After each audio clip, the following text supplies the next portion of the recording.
BJP. മുഖപത്രമായ ജന്മഭൂമിയുടെ മുഖപ്രസംഗ പേജിൽ ഇന്ന് അച്ചടിച്ചു വന്നത് മുസ്ലിം ലീഗ് മുഖപത്രമായ ചന്ദ്രികയുടെ മുഖപ്രസംഗം.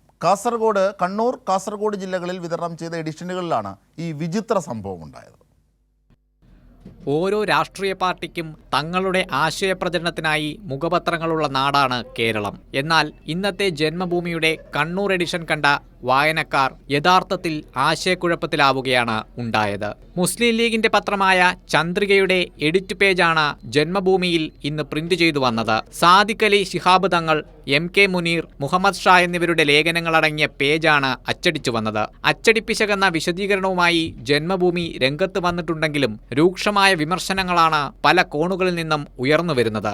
ജന്മഭൂമിയിൽ ചന്ദ്രികയുടെ എഡിറ്റോറിയൽ പേജ് അച്ചടിച്ചു വന്നിട്ടും ബി.ജെ.പിയുടെ രാഷ്ട്രീയത്തെക്കുറിച്ച് പറയുന്ന ഒരു വരി പോലും ആ എഡിറ്റോറിയൽ പേജിൽ ഇല്ലെന്ന് മുഖ്യമന്ത്രിയുടെ പ്രസ് സെക്രട്ടറി PM മനോജ് പ്രതികരിച്ചു. ചന്ദ്രികയുടെ എഡിറ്റോറിയൽ പോളിസി ബി.ജെ.പിക്ക് പൂർണ്ണമായും ഏറ്റെടുക്കാവുന്ന ഒന്നാണെന്നാണ് അർത്ഥമെന്നും അദ്ദേഹം കൂട്ടിച്ചേർത്തു.